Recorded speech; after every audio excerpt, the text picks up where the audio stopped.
Welcome back. Behind me is my 6-speed swap. No, this is not an older video, this is a new video. I had to pull every single thing back out since last week's video when I found out the car wouldn't start.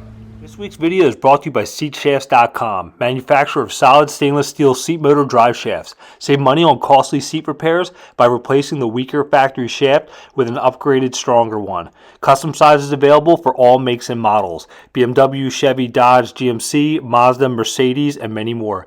Visit the link in the description or go to SeatShafts.com.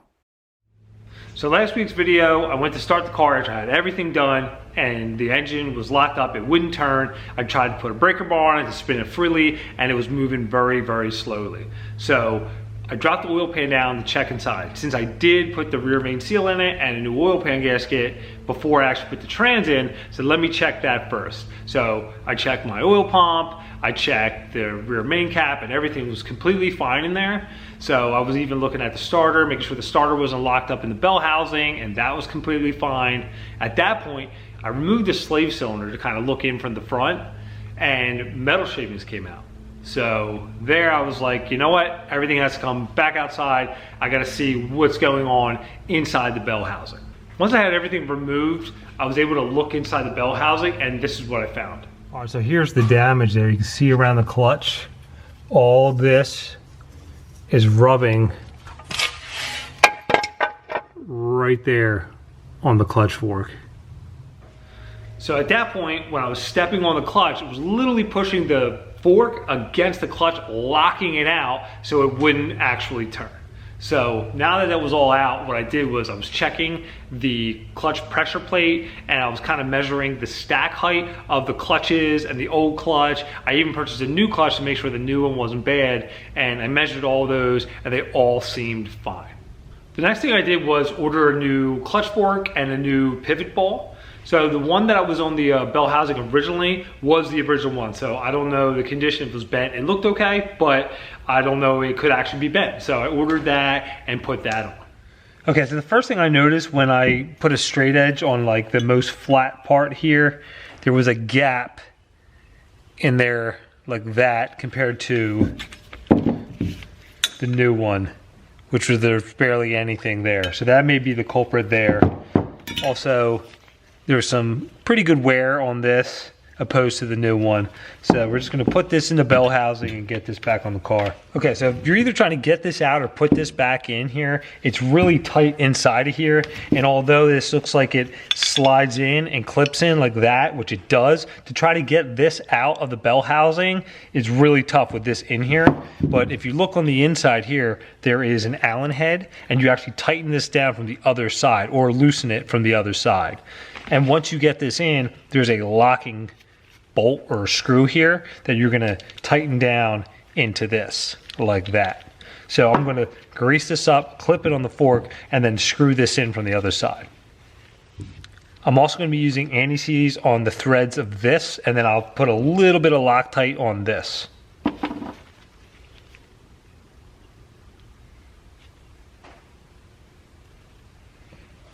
And I'm going to grease all the way around here for the fork to sit on.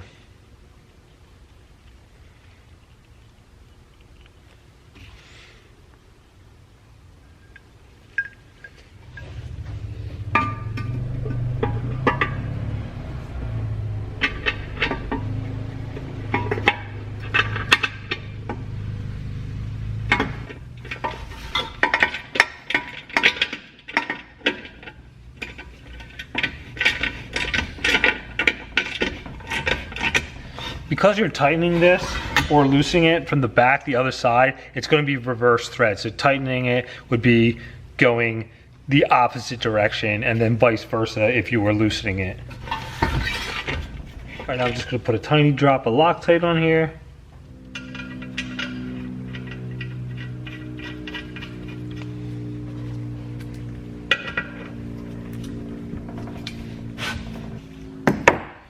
All right. All done, and I'm just going to grease these points again and then get it in.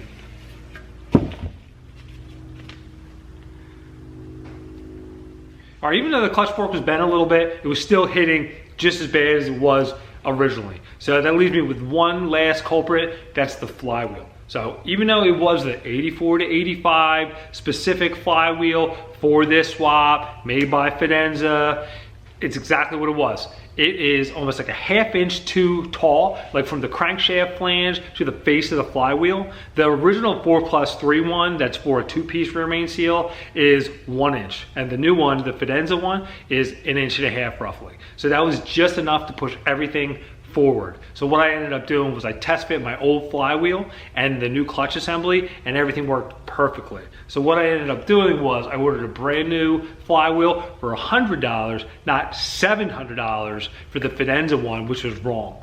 So I'm not sure if they have the part number mixed up, because there is another Fidenza flywheel that is for a 2-piece rear main seal, but I bought mine from Zip Corvette. They were good people there. They actually took the return still, even though I bought it a couple months ago, and I explained to them that I don't think it's the right one. I think their part numbers are mixed up, and they did take it, and they're gonna refund me on that, which I thought was really great, so shout out to Zip Corvette. So when you're gonna do this swap, make sure whatever flywheel that you get, it is roughly 1 inch thick, because anything bigger than that is just gonna push everything forward. You're gonna run into the same thing that I did. All right, so I'm not gonna bore you with any more footage of me just assembling this car for the 15th time with music to the background. So I'm gonna put this thing together, and then next week we're actually gonna drive this thing. So if you enjoyed the video, hit that like button. Thanks for watching.